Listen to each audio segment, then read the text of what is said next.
Hello,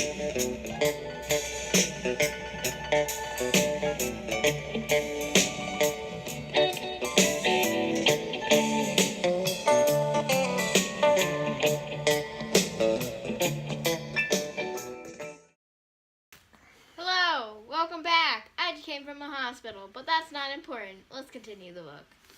All right, we are on scene 5 of Act 5, and believe it or not, this read that this is Shakespeare's shortest tragedy, but it sure has taken us a long time to read it, hasn't it?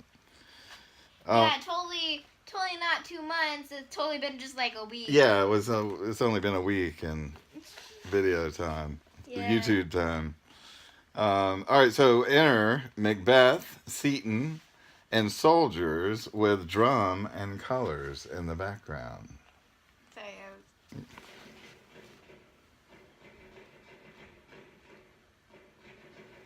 Very nice. What? Okay. Macbeth. Hang out our banners on the outward walls. The cry is still, they come. Our castle's strength will laugh a siege to scorn. Here let them lie till famine and the ague eat them up. So famine is starvation. The I ague know what famine is.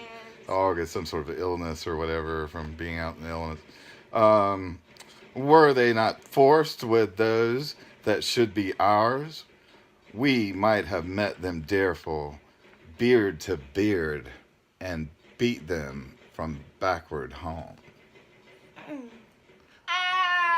A cry within of a woman. Give me a real cry. This is a terrifying, I just discovered a dead body type. Okay. All right, so can we start that again? I'll give you the last line. This is how I would scream. And beat them backward home. A cry of a woman. Really? That's the best you got? You want me to do it? No. I'll do it. No, don't let you. All right, give me your best cry. You just discovered a dead body. Okay, that you weren't expecting to find. I'm laughing at a dead body. Okay. Say the last word. And beat them backward home.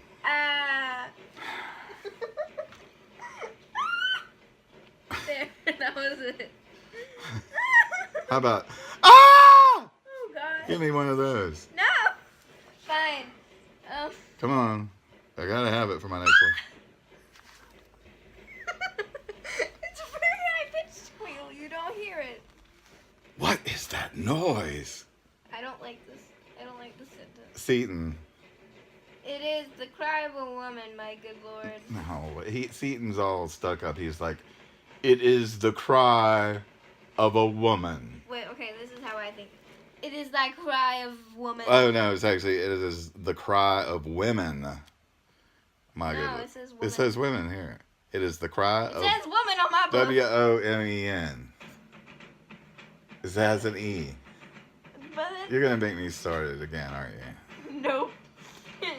I just am not focusing today. Just deliver your line. It is the cry of women, my good lord. And he exits. He exits. Macbeth. I've almost forgot the taste of fears. The time has been my senses would have cooled. Yeah, we don't need that, right? The time has come that my senses would have cooled to hear a night shriek. And my fell of hair would, at a dismal treatise, rouse and stir. Okay, this is kind of getting weird because they're talking about hair. Yeah, it is strange, but no, I see. Would have cooled to hear a night shriek. In other words, his senses would have cooled. It would have sent a chill through him to hear somebody screaming at night.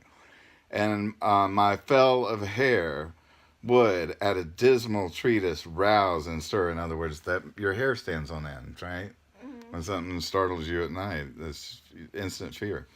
As life were in it, I suppose full of horrors, direness, familiar to my slaughterous thoughts, cannot once start me. So basically, he's numb. There's been so much terror and, so much basically killing that he's immune to it. enters Seaton, and he says to Seaton, "Wherefore was that cry?" And wherefore means why. Who was crying and why? And Seaton says, "The Queen, my lord, is dead." Beautiful. You could have hammed that up. "The Queen, my lord, No. is dead." No, I think You could have hammed that up. "The Queen, my lord, is dead. So you think he played it straight? Okay. Yeah, because he doesn't want. He's scared of the Scottish king and doesn't want to draw his heir. He doesn't want to be the one to deliver the bad news. And then the Scottish king says, "She should have died hereafter." In other words, they both were expecting to live until a ripe old age. So hereafter is at some point in the future.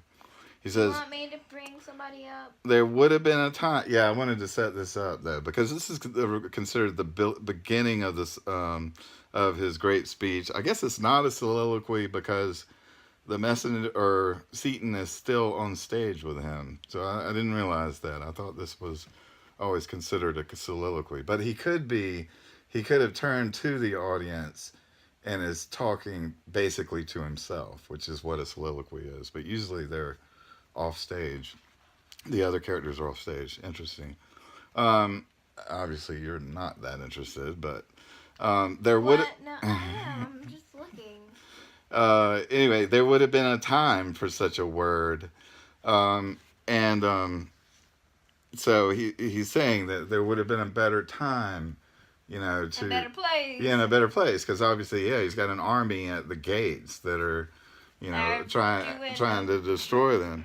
So, I remember that we, seems like maybe 7th or 8th grade, I know my brother and then I had to memorize the tomorrow, tomorrow, and tomorrow speech. And I remember when I memorized it, and I think both my brother and I we didn't really put a lot of effort into it. The main thing was just getting it memorized. So we read it somewhere along the line of, "Tomorrow and tomorrow and tomorrow creeps in this petty pace from day to day to the last syllable of recorded time. And all our yesterdays have lighted fools the way to dusty death. Out, out, brief candle." Anyway, you get the picture. Yeah. So we went ahead. Mom did this, didn't she? Yes, Mom had to memorize it too. We all went to the same school and had all the same English teachers, who insisted that we learn at least some Shakespeare before we went off to college. So we've got some stuff queued up. So John Gielgud was such a famous actor that they actually knighted him and called him sir. And this was his tomorrow, tomorrow, and tomorrow. Tomorrow and tomorrow and tomorrow creeps in this petty pace from day to day to the last syllable of recorded time. All right, so pause that. So you can tell he's really, he's very sad, and that's the point of this passage, is sadness and despair. It's actually been described as one of the greatest expressions of despair. It's just basically giving up. And then try. That's depressing. Try Patrick Stewart, who we all know from Star Trek Next Generation.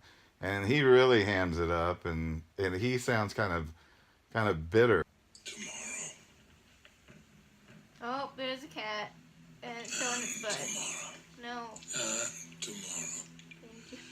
Creeps in this petty pace from day to day. He's almost crying. To the last syllable of recorded time. See, he sounds angry and bitter. Yesterdays of lighted fools away to dusty death.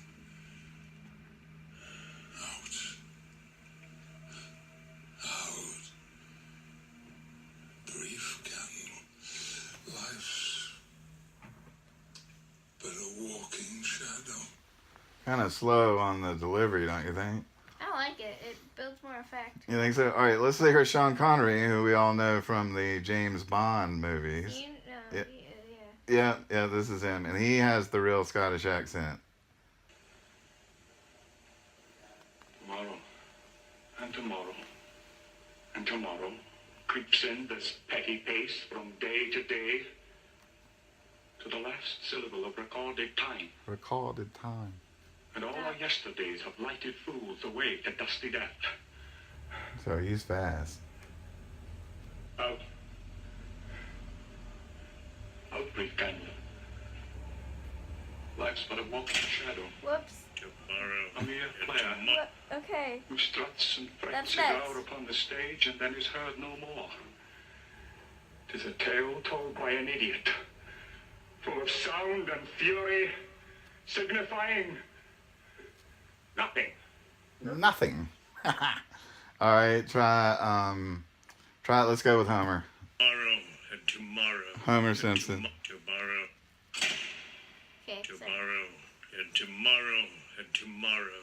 Creeps in this petty pace from day to day, to the last syllable of recorded time. And all our yesterdays have lighted fools the way to dusty death. Out! Out, brief candle! Life's but a walking shadow. A poor player that struts and frets his hour upon the stage, then is heard no more. Homer, you were brilliant. I can't even read the mouse because of the cat. All right, let's go to Orson Welles. The great Orson Welles. No. No.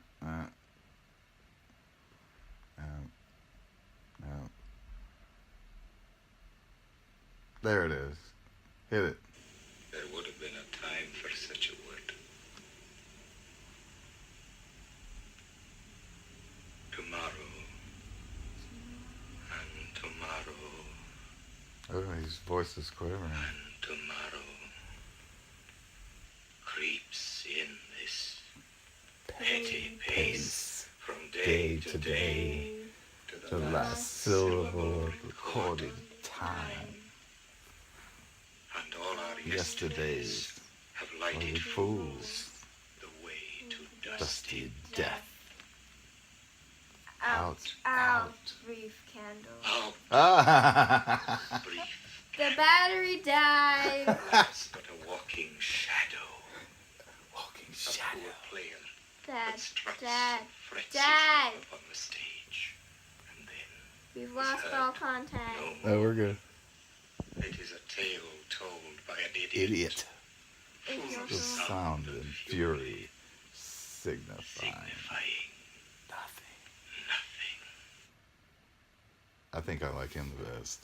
I like Homer. All right, so let's break it down. So first, he's just talking about sort of the Tomorrow.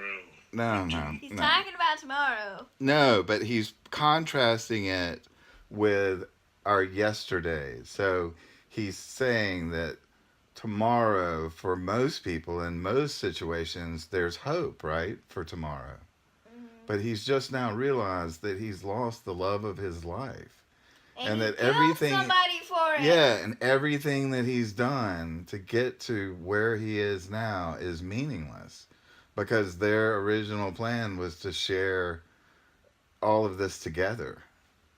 So so what he realizes is that everything in the past is meaningless now.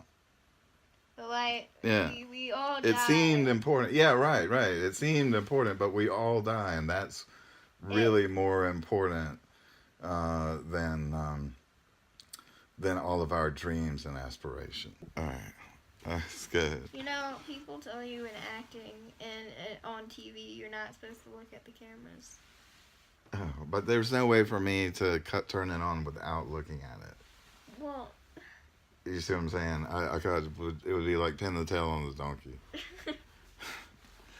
So anyway, we had some technical difficulties. Not sure if you caught everything we were saying, but we were just saying that the Scottish King has now realized the meaninglessness excuse of me, his what is his name again? Scottish King. Come on. What's his real name? So he says that creeps on this petty pace from day to day to the last syllable of recorded time. And all our yesterdays, everything that we dreamed of in the past, have lighted fools the way to dusty death. and so he's saying that basically that it's foolish, that uh, things in the past look, are foolish in the face of death.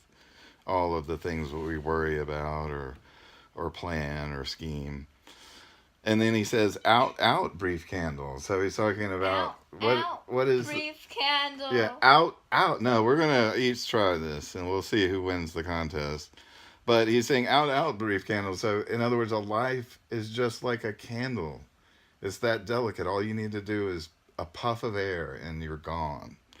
Um, and this is actually one of my favorite parts of Shakespeare, is the fact that he is able to compare life and people in it to the play that people are watching. And do you remember the Shakespeare play where the line was, "The play's the thing, and which will catch the conscience of the king"?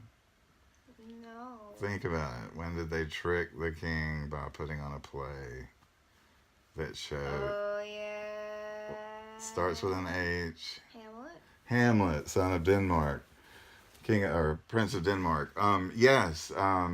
Remember, he put on the play that reenacted the murder of his father, and it actually caused the king to jump up and go and pray for forgiveness, and Hamlet had the chance to kill him then, and all that. So, and then I don't know if you remember the lead off to that, where Hamlet talked to the players, and the players were, because it was like Hamlet was the director, just like Shakespeare was probably the director of his plays, and he gave the players advice, on how to basically to be real, to not be too, not to overact and all that. And he gave them this whole list of advice that not only fits for being a good actor, but also applies to life. So he was always really good at creating the analogy between the play, which people were watching, and So the deeper basically meaning. Playception, right? Playception, that's a good one. Because it reminds, because when you watch a play, You're in a play. right? But think about it this way: when you're in a play or a movie, it's just the nature of it. If it's good, if you're interested in it, you're going to be totally focused on the action of what's happening on the stage. You're going to be caught up in it, and then tune everything out.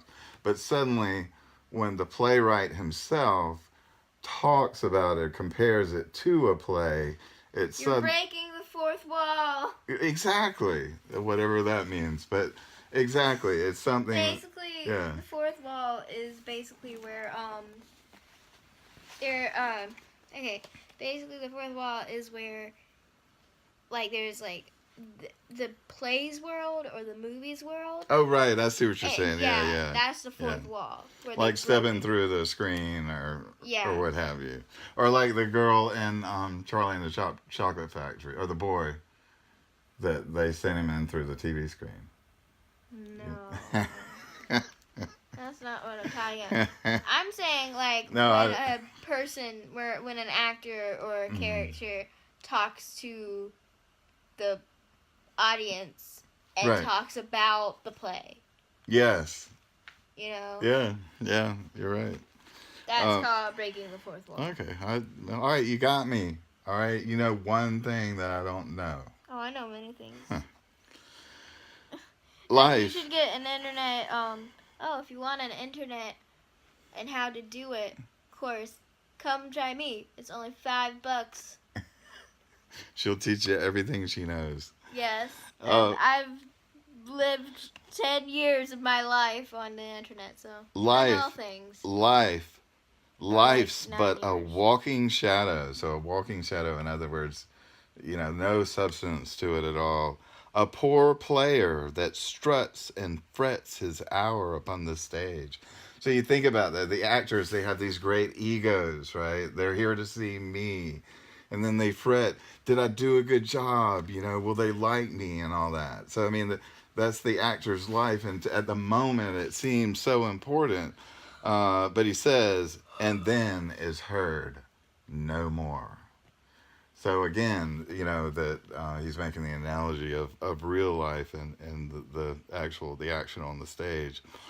It is the tale told by an idiot, and an idiot back then was somebody who was mentally had mental disabilities. Do you follow me? That was what that meant. And he says, full of sound and fury, signifying nothing. Have you ever heard that? The Sound and the Fury? Yes. And it's a book by whom? It's a famous book by whom? Who we've read. He also wrote As I Lay Dying and Spotted Horses. What is his first name? William. William Shakespeare? No. Faulkner, you disappoint me so much. I was hoping you'd pull that one out. Should I read? How about it? We'll edit it out. We'll. No. I'll ask you again. I'm not going to be able to read anymore. Oh my gosh, I can see clearly. Give me that. I can see clearly. But I have blurry vision.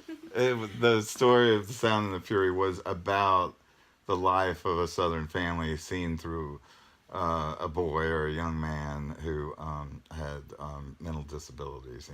All right, are you ready for our We had our bake off? What do you call it? A soliloquy off. All right, here it goes. I think I will copy. I will do a combination of John Gielgud, Orson Welles, and Sean Connery. Okay. Tomorrow, and tomorrow, and tomorrow creeps in this petty pace, from day to day, to the last syllable of recorded time. And all our yesterdays have lighted fools the way to dusty death. Out, out, brief candle, life's but a walking shadow, a poor player that struts and frets his hour upon the stage, and then is heard no more. It is a tale told by an idiot, full of sound and fury, signifying nothing. Top that! Stop. I'd like to see it.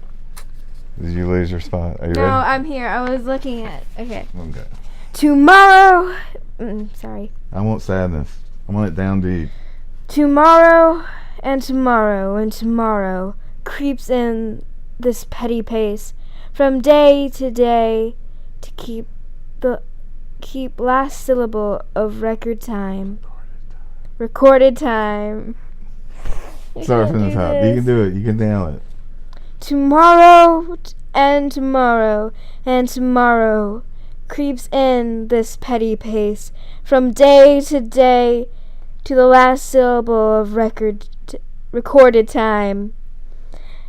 And all our yesterdays have lighted fools the way to dusty death. Out, out, brief candle. Yes. What? Okay. Oh, you have to turn the page? That was unfortunate. That is. Brief. Okay. Out, out, brief candle. Life's but a waiting shadow, a poor player that struts and frets his hour upon the stage, and then is heard no more. It is a tale told by an idiot, full of sound and fury, signifying nothing. No, not the slow clap. That was good, baby. That was the most Melancholy. No, I was about to say that was the most powerful delivery by a 10-year-old, I think, that's ever hit YouTube. I doubt that. Enter a messenger. Thou comest to use thy tongue, thy story quickly. So in other words, tell me, what is it? Messenger. Gracious my lord, I should report that which I say I saw, but know not how to do it. Well say, sir. As I did stand my watch upon the hill, I looked toward Burnham, and anon, methought, you don't hear that word very often, Methought. the wood began to move. Alright, he's mad. Liar and slave. Liar and slave. Stop. Messenger. He's mad. He's upset. This is the last thing he wants to hear. His wife is dead and Burnham Wood is moving. I'm gonna speak I'll try it again. this. The wood began to move. Liar and slave. Well done. As I did stand my watch upon the hill, I looked toward Burnham and... sorry. Let me endure your wrath, if it to be so. Within this 3-mile way may you see it coming. I say, a moving grove. If thou speakest false upon next tree, shalt thou hang alive, till famine cling thee. If thy speech be sooth, I care not if thou dost for me as much.